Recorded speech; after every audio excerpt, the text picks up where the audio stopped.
Hi, this is Paul Haar from thesaxophonist.org, and I'm here with a playtest of the Indiana, Florida, and GM baritone saxophone models from Morgan Mouthpieces.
Morgan is synonymous with the saxophone, particularly in the 20th and 21st centuries.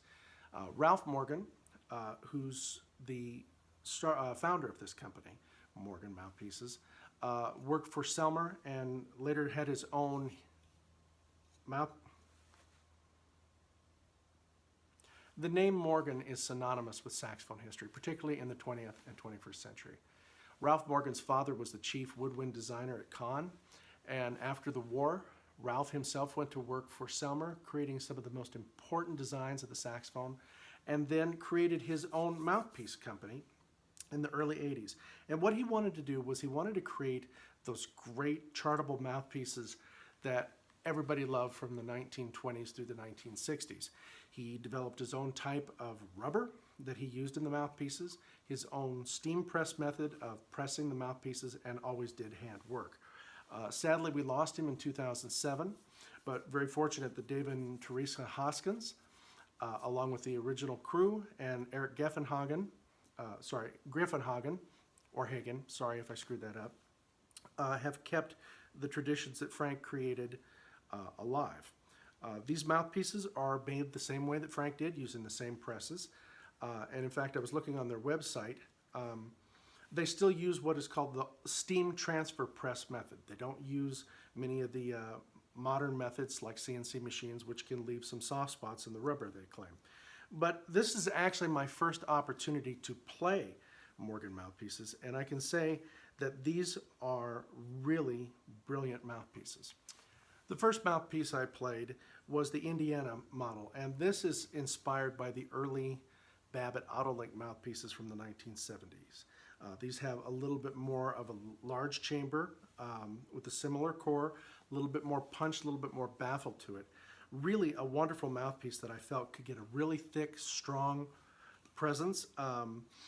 Movement into the low register was good to excellent, is where I would good to very good, I would probably say. I did have some issues with subtone, but I'm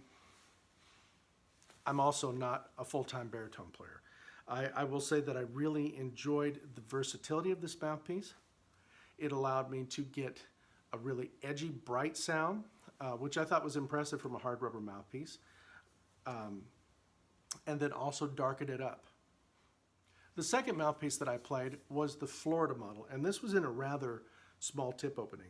This was a 6, a .090 mouthpiece, and that's, even for me as a part-time baritone player, is a little bit too small, but I really love the control that I got. It is really patterned after those slant signature mouthpieces of the 60s.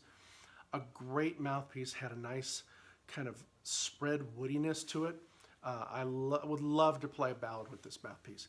I love the response and the effortless quality that it had. There are a few spots that you could tell that just because of the tip opening, it might have been a little bit too small for me, and so I had some registration issues.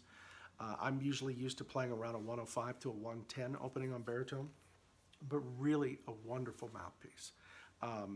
They would be good for somebody who wants to be at a small group setting or wants to get maybe that classic darker sound. I wouldn't use it for section work, although it is a wonderful mouthpiece. It would certainly be fun to try this in a larger size to see, but I can say that that slant signature feel is ever present in this mouthpiece, especially at the baritone level. The final mouthpiece that I played was the GM model, or the Gregory model. This is a mouthpiece that is characterized by the band at the bottom. I was just looking at their website, and it's really amazing. This mouthpiece is from the original antique molds that were originally made and used by the MC Gregory Company. I'm just reading off the website here. This mold was used to produce baritone mouthpieces from the MC Gregory / Gale Company in the 30s through the 60s. So they are using their formula of hard rubber with this mold and producing, and it's got a copper shank on the bottom. This is really an amazing baritone mouthpiece. It gives so much versatility. It gives you the ability to bark and really produce brightness and feather it out and change the sound from a dark woody sound to kind of a hard bop-ish type baritone sound. It is brilliant. I've been hearing a lot about this mouthpiece, and has that kind of little thumbprint type baffle right here. It's just brilliant. The tip work on all of these mouthpieces is excellent. The tables are flat. They're gorgeous mouthpieces. Now, what I will tell you is if you're coming from something like a Jody Jazz mouthpiece or a Theo Wani or something like that, these mouthpieces are going to be rather boring visually for you. They look like hard rubber mouthpieces. But don't let that get in the way of the process.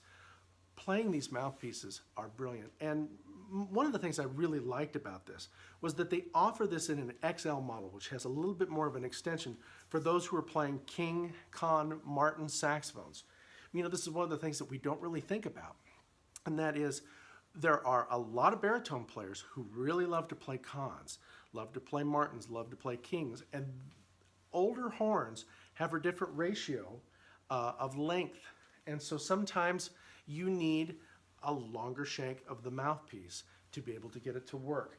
And so, you know, this is something that is really not talked about or discussed that I've seen in other mouthpiece companies. Also, the Morgan Company is one of the few companies that you can still go to and buy a C melody saxophone mouthpiece, as well as classical mouthpieces for clarinet, saxophone, etc.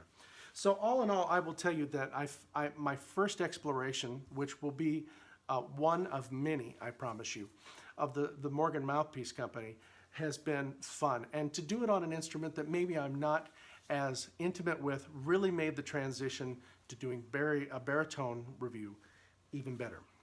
So if you want to know about prices, if you're looking at the Florida model, roughly they retail for $479. Right now there seems to be a sale on their website, so you can get it for about $400 for the Indiana and the Florida models, and about $530 for the GM model.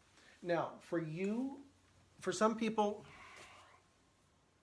okay, for prices, you're looking at about roughly $400 for the Indiana and the Florida, and around $540, $45 for the GM model. Now, for some of you, you're going to see the price as being a reason to say no because of what it looks like. It's just a plain hard rubber mouthpiece.